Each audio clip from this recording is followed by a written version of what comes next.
இந்திய மக்கள் அனைவருக்கும் வணக்கம். வர்ற 19ஆம் தேதி எலெக்ஷன் வரப்போகுது. ஸோ ஒரு எலெக்ஷன்னா அந்த எலெக்ஷனுக்கான பாகுபாடு, ஸோ அதோடைய ஆயுட்காலம் எல்லாமே பார்த்தோம்னா ஒரு 5 வருஷத்துக்கு ஆள போகிறாங்க.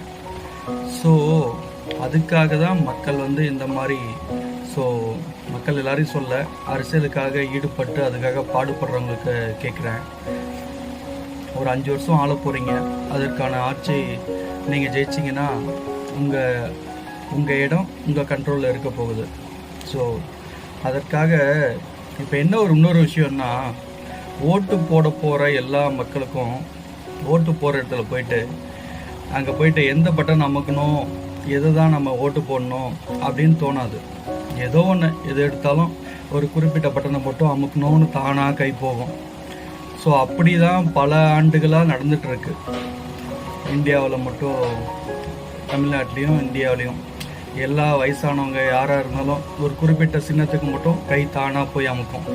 மற்ற சின்னத்தை பார்க்கவே பார்க்காது. ஸோ இது என்னென்னா, ஒரு மாவட்டத்துலேயும் அந்த மாவட்டத்தில் யார் ஜெயிச்சா நமக்கு நல்லது செய்வாங்க அன்ற மாதிரி யோசிக்கும்போது யார் ஜெயித்தாலும் எதுவும் செய்ய போகிறதில்ல. அந்த மனநிலையில் தான் இந்தியாவே இருக்குது. ஸோ இன்னொரு விஷயம் என்னென்னா, எந்த ஒரு ஆட்சியாக இருந்தாலும் தொடர்ந்து அவங்களே இருக்கும் போது எந்த ஒரு மாற்றமும் இருக்காது. அவங்க என்ன செய்கிறாங்களோ அதை தான் செஞ்சுட்டே போயிட்டுருப்பாங்க. ஒரு ஆட்சி மாற்றம் இருக்கும்போது தான் நம்ம ஆட்சியை தக்க வைக்கிறதுக்காக ஏதாவது நாட்டுக்கு நல்லது செய்யலாம் அப்படின்ற ஒரு எண்ணம் வரும். ஏதாவது செய்யலான்னு செய்வாங்க. ஒரே ஆட்சி போயிட்டு இருக்கும்போது என்னென்னா, எதுவாக இருந்தாலும் நம்ம ஆட்சி தான் தொடரப்போகுது, நாம் என்ன மக்களுக்கு நல்லது செய்யணும், நமக்கு என்ன தோணுதோ செஞ்சுட்டு போயிட்டே இருக்கலாம் அப்படின்ற எண்ணத்தில் தான் ஒரே ஆட்சி தொடரும் போது இருக்கும். இது ஆல்ரெடி பல வாட்டி நடந்திருக்கு. தொடர்ந்து காங்கிரஸ் தொடர்ந்து 10 ஆண்டுகள் ஆட்சி காலம் இருக்கும். அந்த டைமில் பிஜேபி இருக்கிற இடம் தெரியாமல் இருந்தது. ஸோ அதுக்கப்புறம் மோடி எப்போ உதயமானாரோ அதுக்கப்புறம் பிஜேபியும் தொடர்ந்து 10 ஆண்டு காலம் இப்போது நடந்துட்டு இருக்க ஆட்சி. ஸோ இந்த ஆட்சி வேறு மாதிரி இருக்குது. அவரோட கண்ட்ரோலில் இந்தியா, உலகத்தில் சில பகுதிகள் அந்த மாதிரி போயிட்டுருக்கு. ஸோ அவரை எதுவும் குறை சொல்ல விரும்பல.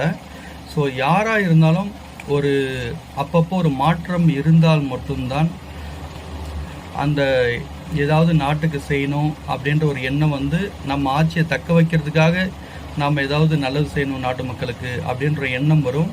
ஏதாவது நல்லதும் செய்வாங்க. ஒரு குறிப்பிட்ட திட்டம் நிறைவேறும். ஸோ ஒரே ஆட்சி தொடரும் போது அந்த நிலை கண்டிப்பாக வராது.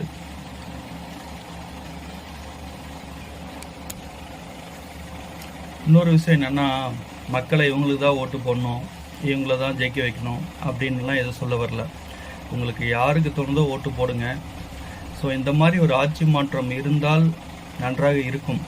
பட் ஒருத்தர் சிலர் இப்படி நினைக்கிறதுனால எந்த மாற்றமும் நடக்காது. இந்தியாவில் இருக்கிற எல்லாருமே நினைக்கணும், எல்லாருமே அவங்களா முடிவெடுத்து ஓட்டு போடணும்.